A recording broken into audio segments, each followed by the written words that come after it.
3, 2, 1. All right. Go! It says go! You are now live! Live video is starting. Ta-da! Yay! You are now live. Welcome, everybody. Hey!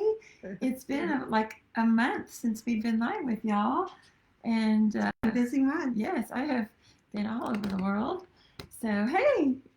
Oh, who's that? Hey, how are you? Oh my gosh, so good to see you. Welcome, welcome. So I have really enjoyed engaging with everybody as much as I could get on Wi-Fi while I was over in Egypt. And so we wanted to just come on here just for a little bit today and just sing happy holidays. And this is literally a year full cycle for us doing these videos on the full moon and the new moon. So it's our year anniversary for that. Yeah. So I am Isla. I am Takata.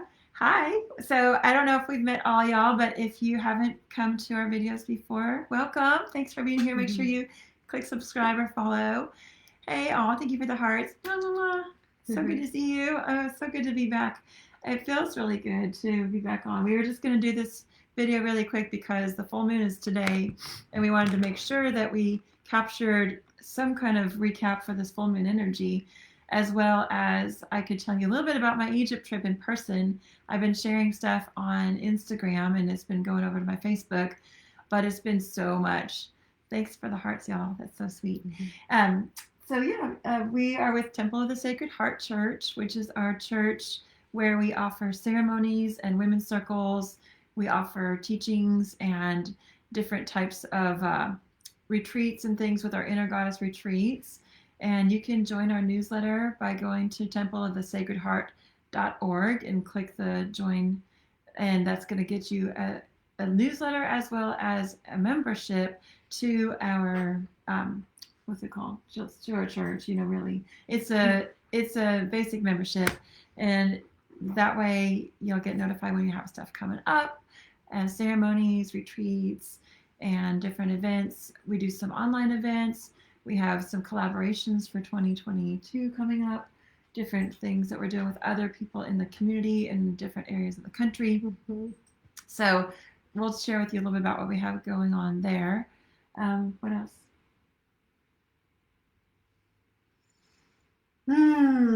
Solstice. Yes. Solstice is coming. Reset. We were going into the dark. We're going into the going into the darkest hours these next couple days. So and then we get to start making our way back to the light. Yes. And so the 20th, 21st, that cusp right there is that darkest hour. Here we are at the full moon right before that. 2022. And then yeah, she saw a really funny meme the other day that was like Moira Rose from what's the show? Schitt's Creek, and she says, "When you realize that 2020 is 2022." TOO. Right? So we're not doing that again. No, we already been there, done that. Have that fucking t-shirt. And sold that t-shirt on Facebook Marketplace. That's done. That is complete.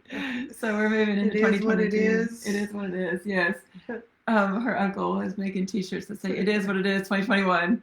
Because, 2021 is like 12 years long. So here we are in the 12th year of 2021, which has been the longest and most incredible year ever.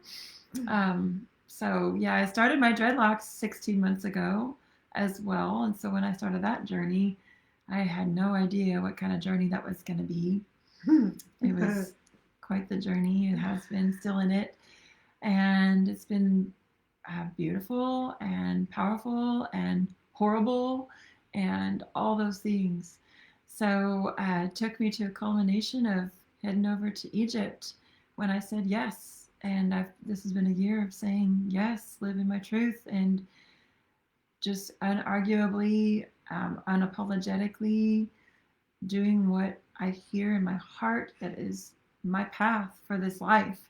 And so it took me to Egypt. And so I'll tell you a little bit more about that here in a little bit. Let's talk about some of the things we have coming up in the next, month or two. So if y'all only catch the beginning of this video, at least you can catch up with that. Well, No. We have Oklahoma. Yes. Coming up. Big Ohm. It's January. A sold-out retreat. If y'all got tickets, I'm excited because we're going to get to spend a whole weekend together with you in Oklahoma at Sequoia State Park. And Joa Piccarelli and Haley are hosting this. This has been several years. They host every once a season. So winter, spring, summer, and fall they host. And this one is at Sequoia State Park, which is at a beautiful lodge. And it's a very much a womb-like space because it's going to be in the middle of winter in Oklahoma, which is going to be cold, and the whole theme is rebirth. And so that's definitely as we start the new year right after Solstice. Yeah, it's going to be great. So I will be leading the opening ceremony, and also leading a class the next day, which is intuitive vinyasa, shamanic healing, and Reiki, which we will hopefully have internet so I can stream that live. It's going to be the first full weekend in January on that Saturday, the 8th, I believe. And then you'll be doing a DJ set. DJing. What's the theme of your Saturday night? Dance Your Spirit. That's the theme. Yes. So we'll be. So she'll record that. Out. Yes. She'll remind me. I'll remind her to hit record. Yes. And then we'll. Yeah, her sets are amazing. She just put one up on her Mixcloud, by the way. So what's your Mixcloud? DJ Sunray. That's it? Mixcloud.com? Yeah. Mm-hmm. Okay. So yeah. So find her last mix from our Radiant Souls, Irie Island. It was a great mix. Mm-hmm. It's a shorter one, like 45 minutes. Mm-hmm. So she did one for Medicine for the People, but didn't hit record. So darn it. It was a great set. It was like a 2-hour set. Many mixes over the last 20 years have done. I forgot record. Okay, so that's why I'm here. So I can remind her. So yes. So hey Perry, what's up? So good to see you. Doing good. Thanks for jumping on. Mm-hmm. So we are also doing a festival with Medicine for the People and over the spring equinox. So that's Medicine for the People gathering in Dripping Springs, but it's moved locations this year. You can find all of those on our website at yogaforlove.com. Hey, thanks for the hearts. Good to see you. Mm-hmm. Perry, are you going to come into Medicine this year? Hopefully we'll see some of y'all, most of y'all that are Texas Tribe at that event. We have a women's retreat the first weekend of April. Mm-hmm. Is that right? Yeah. First weekend of April, women's retreat, Inner Goddess retreat in North Texas. And we have a spring ceremony coming up for the spring equinox, which is the first weekend of March. So those are the things we have coming up the next quarter. Big events for next year is Costa Rica. We're about to launch those tickets. So the ticket sales are going to come live here shortly. And if you're on our email newsletter, you're going to be the first to know because those go out to our emails before we publish those publicly. So make sure you go to templeofthesacredheart.org and join our newsletter and join our membership so we can make sure you know about these things that are coming up. And when we do launch it, we usually launch it with a early bird special, so you get a really good discount. And we're doing a payment plan that doesn't have any financing fees on it. So it's the last weekend of October 2022. It's on the Caribbean side, the reggae side. Yeah, man. Yeah, man. So we have a reggae band going to come to our little bungalows, and it is at Tierra de los Sueños, the land of the dreams, a yoga retreat center. It is not a yoga retreat. We will be doing yoga, but it is not a yoga retreat. It is an inner goddess retreat. So we'll be working with plant medicine. We'll have the opportunity to sit with ayahuasca with a local shaman as an additional night to the retreat. We'll be working with cacao. And we'll have an opportunity to go into the jungle and do some waterfall hikes. We're 5 minutes from the beach, so we'll be able to walk from the jungle to the beach and just go to the beach. We have an opportunity to go actually spend some time with the Breed tribe, and so learn from some of the local medicine people. So this is more of a shamanic medicine Reiki type event where we do yoga and meditation. So if that's something that you're looking for and you are a female, then absolutely, it's women only. So we are going to be launching that soon. So send us a private message if you're interested too. We can make sure we drop you the link when that goes live. But also make sure, like I said, to join our newsletter and join our membership at templeofthesacredheart.org. And that'll take you to the Yoga for Love website where you could just click join. And what else do we have? We may or may not go to Hawaii next year. It's going to depend on our location where we're living.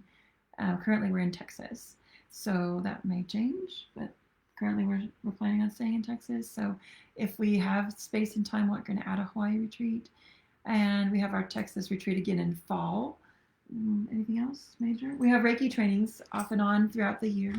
So that's really enough about that. I think that covers at least the first half and part of the second half of the coming year. So we want to talk to you a little bit about the full moon energy, the solstice coming up, and full moon is in Gemini, the twins. So our composite combined chart is Gemini, so we are twin flames under the sign of Gemini. Our ruling sign is Virgo is Venus. And there's a lot going on with Venus right now. Venus just Venus is going retrograde. Sunday, yes. So she will be retrograde for I don't remember how long, maybe a month or so. I don't know. That's your lane. That's your lane, babe. Well, it's been a little crazy lately, I don't know the astro stuff. She was in Egypt, and so I was busy. Yeah. It's good. I mean, did not Google it. Yeah. If Venus retrograde means a lot. There's some major shifts coming for January, big things as far as Capricorn energies, and we are moving the nodes, the lunar nodes are shifting. So it's been in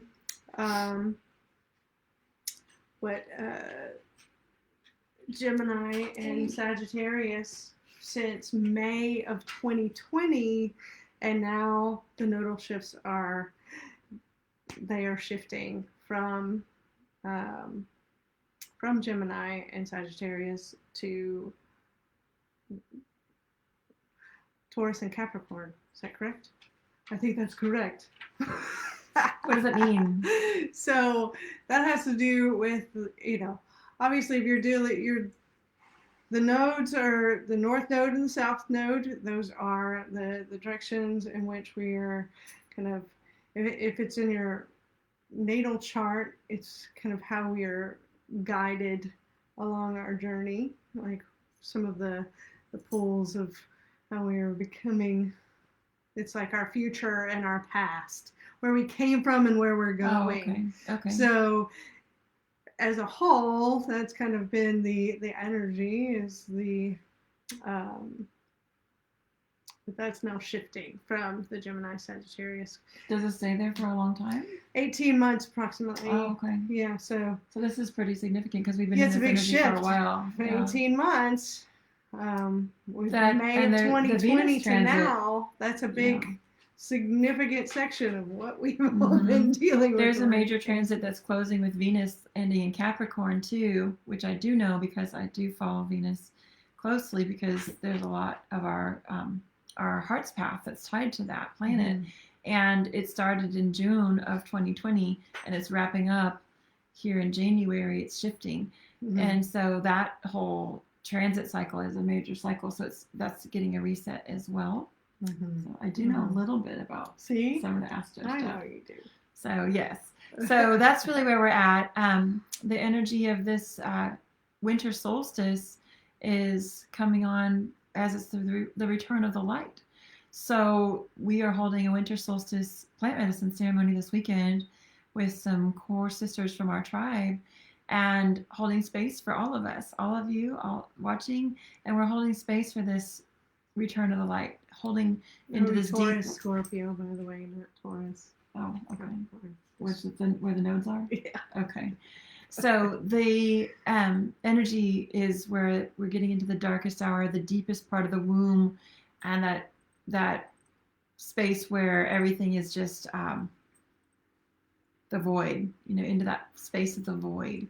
And so that's a place where we can be in our practices right now too, is really working on our own self-care time, quiet time, focusing on in our meditations and not on an object, but utilizing the object to take us into that deeper space where we can be without the thought and just simply be, and be in that cosmic void where all the creation swirls around, and to lift our frequency up high enough where we can get into that space of just simply being without thought. And we maybe only be there for glimpses and moments, just here and there.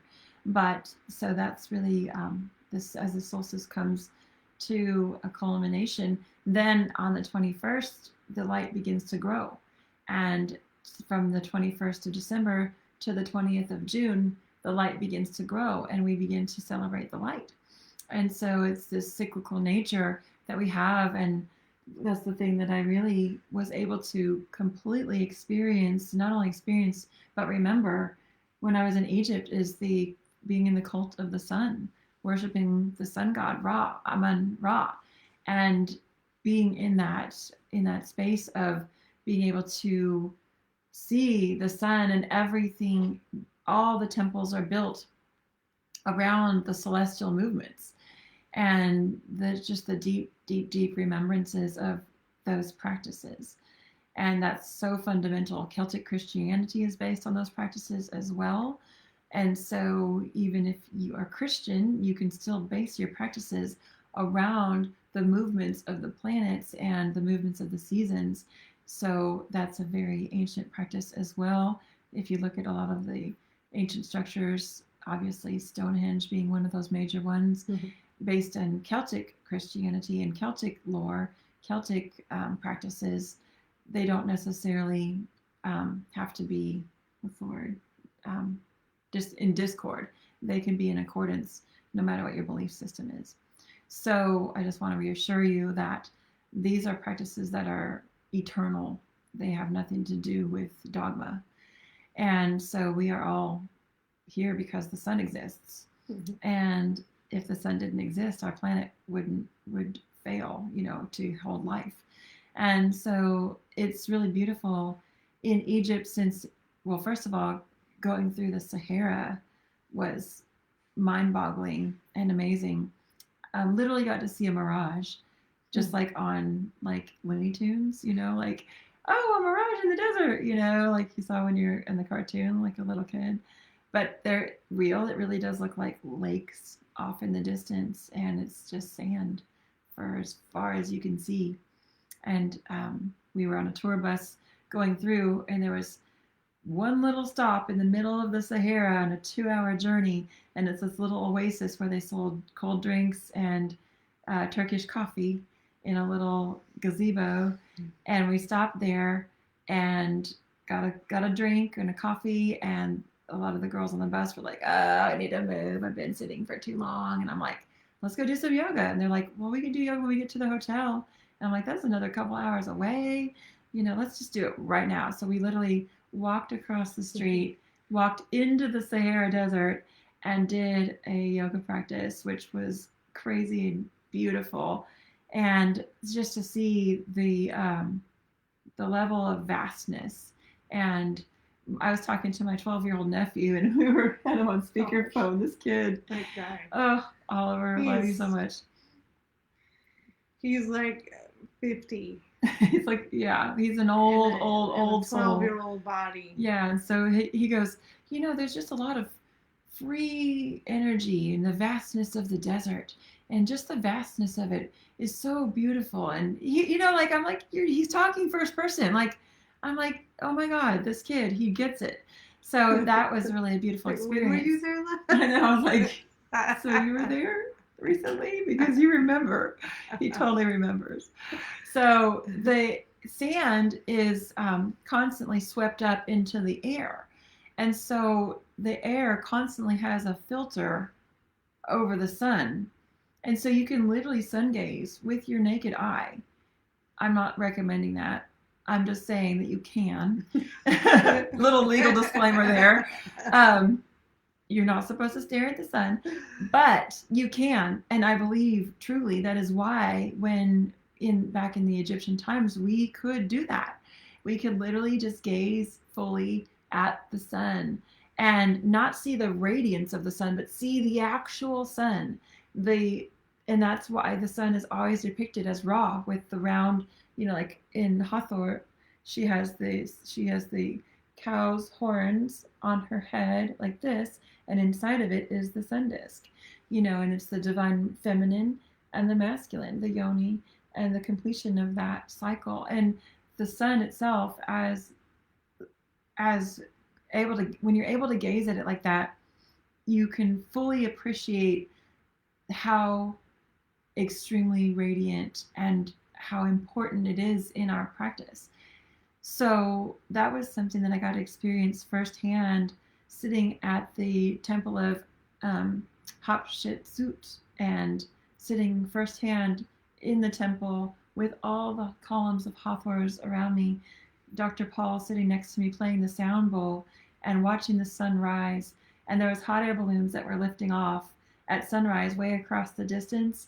And as the sun was coming up and it was just peeking over the horizon, and the way that the column was, there was shadow on my right eye, and I could see fully with my left eye. And I was sitting shoulder to shoulder with him, so I couldn't really scooch over too much.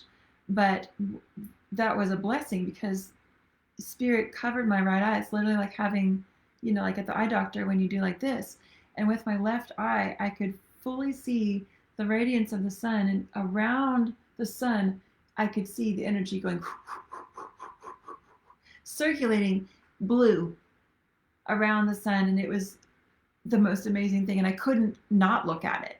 So I was like, okay, either this is going to clear my eye or it's going to just wipe my eye out. But, because I was so fixed on that gazing point, and it was magnificent and so transformative.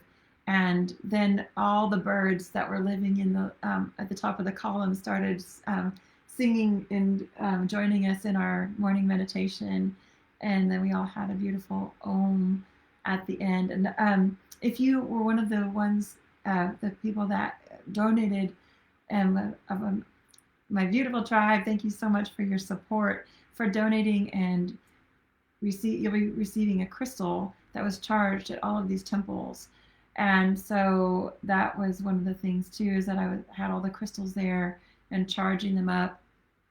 Many of them I got to lay out actually on the ground or put them up against the hieroglyphs and charge them.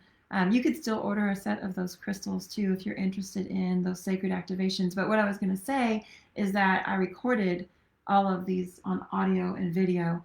And for those of you that were supporting my journey and still are supporting my journey monetarily, then I'm going to be sharing with you those audios and videos in a private file that's not on social media.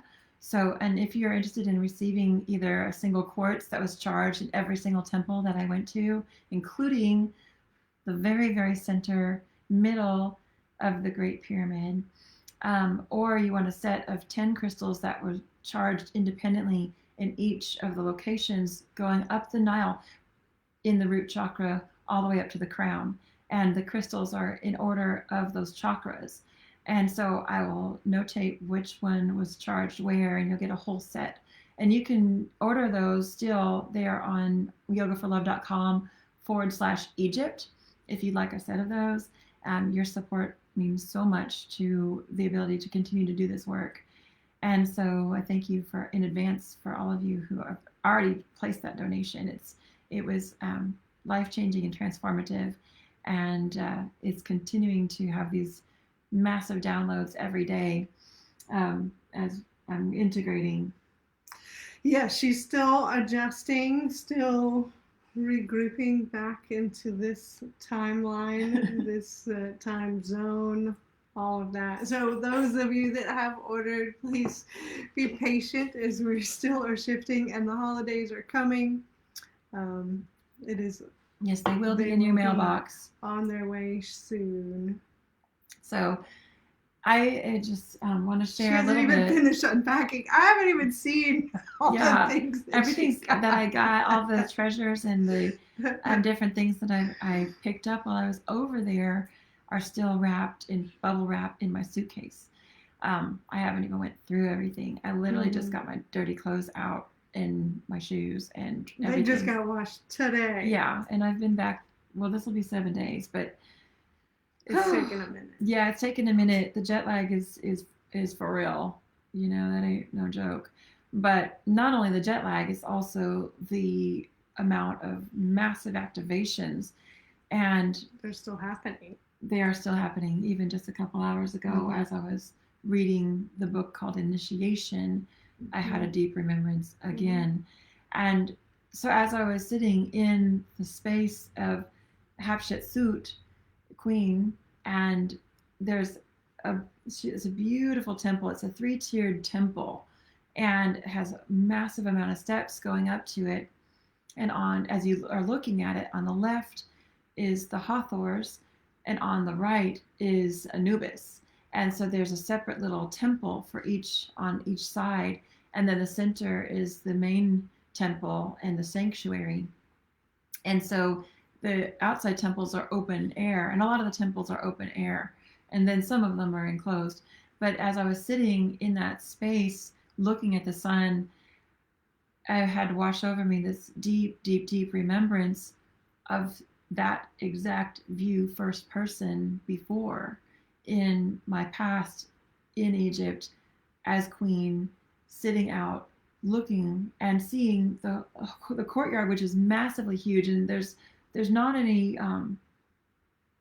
what are they called, inclusion walls in this courtyard. It's more open, and this was a place where thousands and thousands could gather.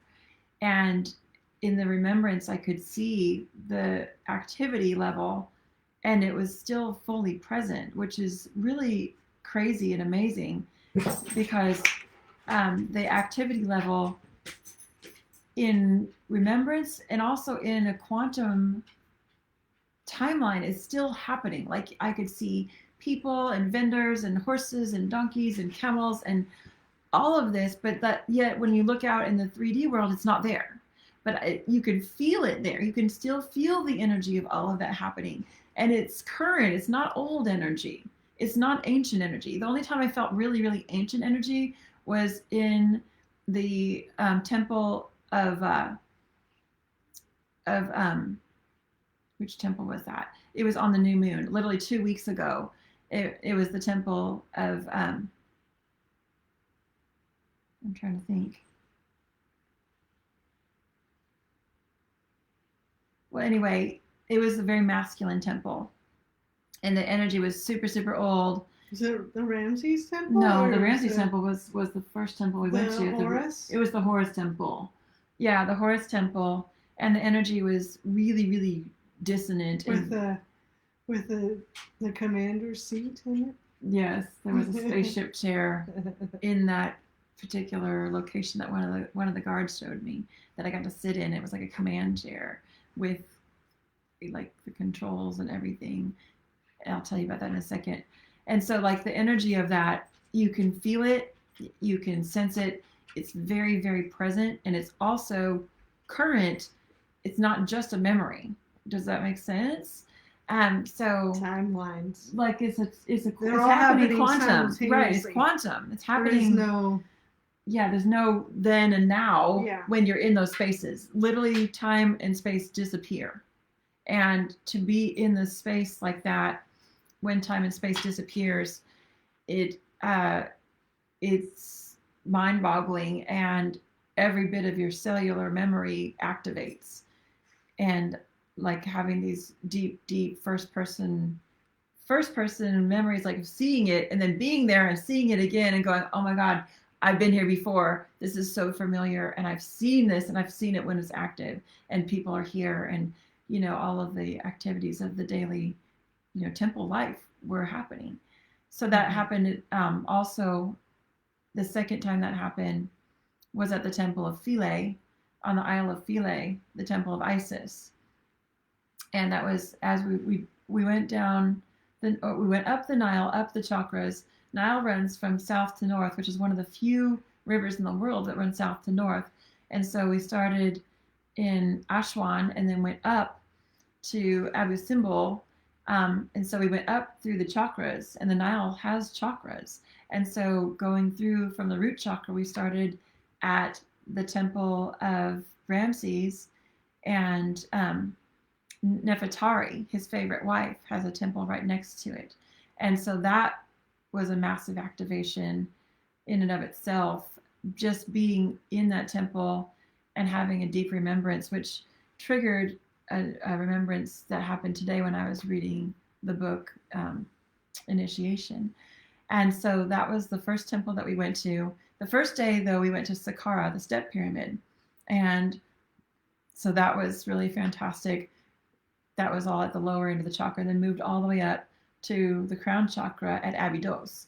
And the Temple of Abydos was, that's the temple that many of y'all that follow Egyptian hieroglyphs and Egyptologists, that's the one temple where in the lintel, that huge, ginormous 20, 40 ton brick of granite, inside or on the outside of that is carved hieroglyphs, and it's way up there above these humongous columns. Like, we really can't explain how that got there, but there's lots of theories on how those were built. But one of the most current theories is that when you learn to resonate with your highest vibration, that you can also choose to not resonate with gravity. And that's how people like gurus and things levitate. And that's how, if you can shift the frequency of something extremely heavy, then you can shift the frequency of it enough where it doesn't have to respond to the physics of gravity. And that's how they were able to move those ginormous 40 to 1,000 ton huge pieces of granite. And on that, in the Abydos temple at the crown chakra, quiet, is that there is a helicopter, there is a spaceship, there is a tank, and an upside down gun. Shush! That's thunder. We're about to have a thunderstorm. And so that is carved in the Temple of Abydos on the second lintel in the main hall of all the columns. And so, for those of us that wonder if this technology was existent thousands and thousands and thousands and thousands of years ago, and then here's a hieroglyph that has those things carved into it. And this is the temple that has to do with the crown chakra. So, these evidences. I mean, you're talking like 6 to 8,000 years. I mean, nobody knows really the age. I mean, that's what I'm saying. Yeah. So 6 to 8,000 years. But ago. Helicopters were not. How could they put a helicopter or even a spaceship, which we don't even have in our existence of our 3D world right now, onto these hieroglyphs? A tank, which the tank is not necessarily a military tank. The tank is called in Egypt, in hieroglyphs, it translates as Merkaba. And a Merkaba is basically a container for energy, moving energy. And our own body is a Merkaba. And so they're not in here, they're on our altar. Hold on one sec. So she's going to go get the Merkabas. So the Merkaba is the representation of the tank in the hieroglyph. And then, so, those things are just like mind-boggling to think of, right? So the journey went from root chakra to crown chakra, and so many activations. I'll be sharing more as those activations get more solidified. I'll be sharing some that's not necessarily appropriate to share on Facebook. Did you get the white one too? Yes, I have it right here. So you can see it's a triangle and one, I'm like, which camera am I? One facing down and one facing up, and then they're intertwined. So you've got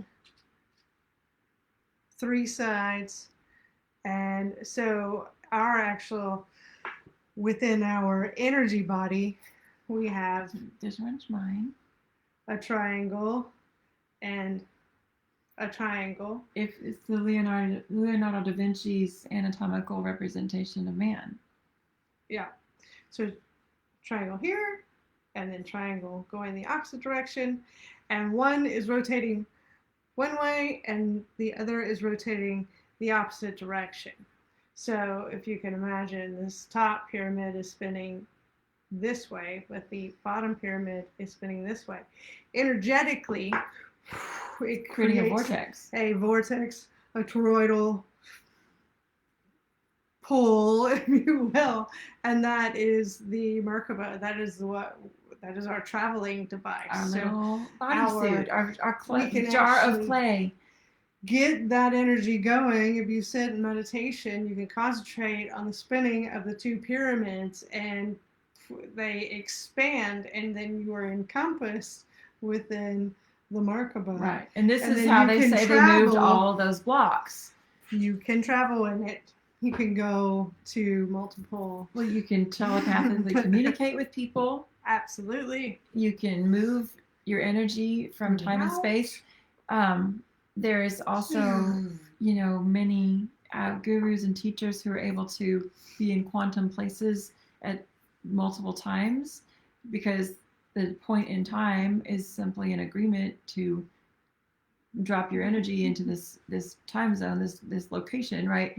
And so there is a mastery of lifting out of the gravitational pull and not agreeing with physics, because the physics is simply an agreement to time and space.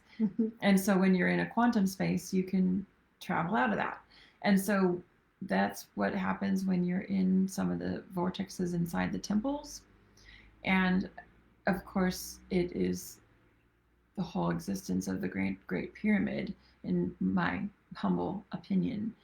And so that it's it creates this space of not having to agree with time and space. You are just simply in this realm of being in the void. And so there's many little places inside each of the temples that some of the guards that work there, of course, because they all work for tips, they will come pull you aside and be like, hey, you want to come over here? And they'll show you, and they're pretty awakened. They know where these spots are. And of course, you're going to drop them some pounds, for giving you these opportunities and letting you sit in these quantum spaces. So that happened many, many times over there. They also know she's a queen. Like, look at her. And they're like, oh, yes, my queen, come this way. That happened a lot. And so, there is a lot of royal treatment over there, where it was just kind of like this recognition, and without not saying that with ego at all, it's just simply a recognition. And so there was opportunities that opened, doors that opened, relationships that happened, experiences that happened, and it's all related back to my memory of being there before, and recognition of other souls that I had agreement with to meet them over there, and agreement that we're going to go together with my tribe that I journeyed over there with in time and space. We are all going to sign up at this moment to be at this retreat and go to this retreat together and do this work together. All 16 of us, we agreed to this, and there's people that I met while on my journey over there. The first moment I saw my Egyptologist, the thing he said to me is, he goes, oh, welcome back. Welcome home. It's good to see you again. didn't even ask my name. Just it was that instant recognition. He didn't say that to everybody. I'm not, you can say, oh well, they just say that to everybody, but there is this recognition that happened that was so validating, and so it kept happening over and over and over. And even the guards were like, they'll take you to a spot where they know that you as a person need to be activated, and they have this sense about them. They don't pull just everybody to the side.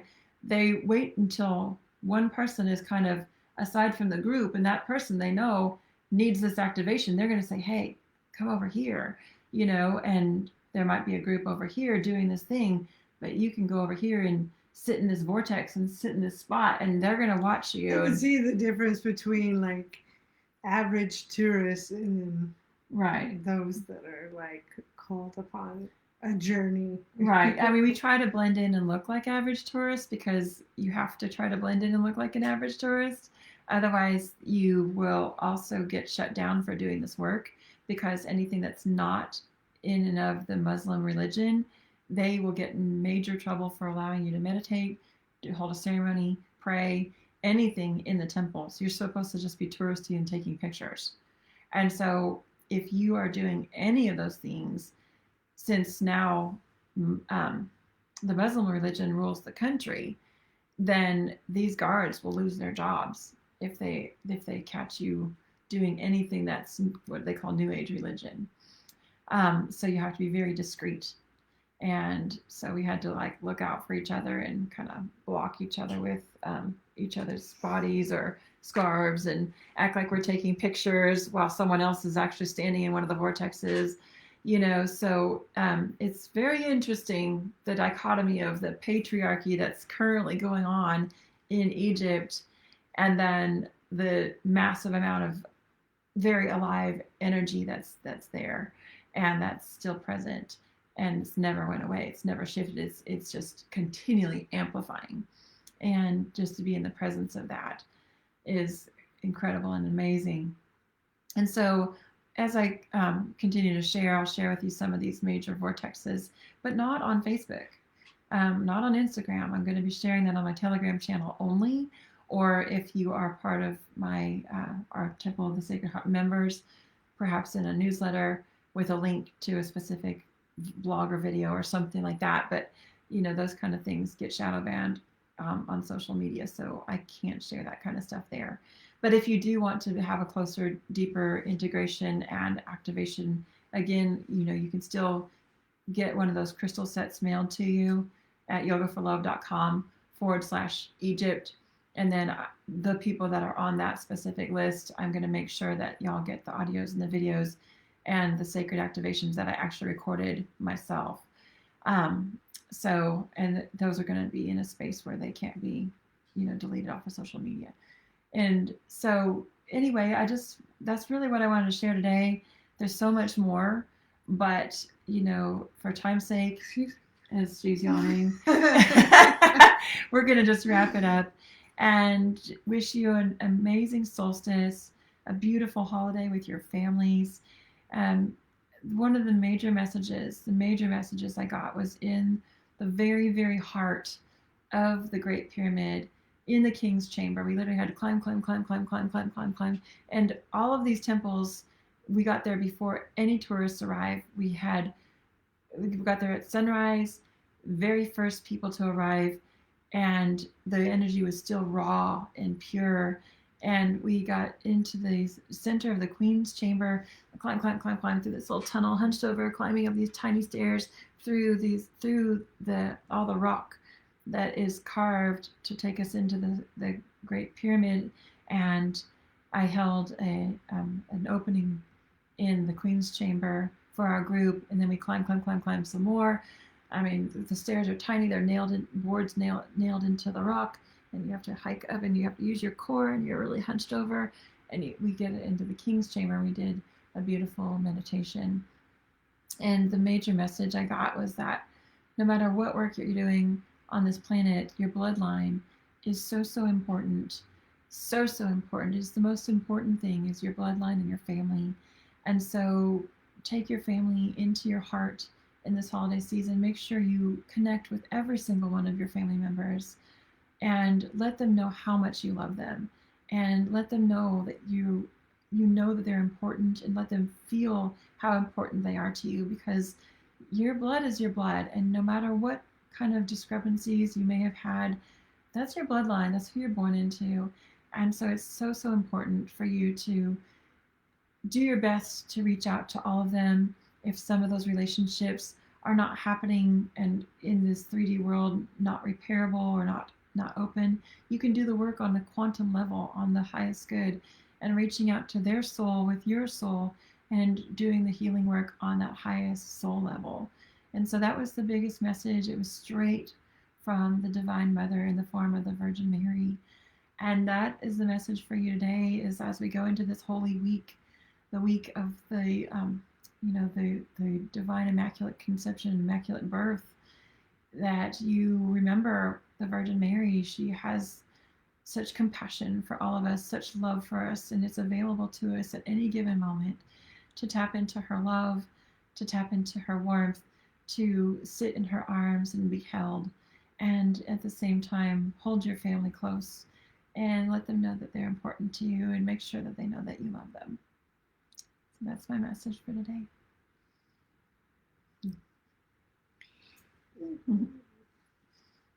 Anything else? That's it. All right. She said it. Well, just a reminder, make sure you show the warmth and love of the Divine Mother to all. Show that compassion to not only all, but yourself. Don't be so hard on yourself. And remember, love is the only thing that's real.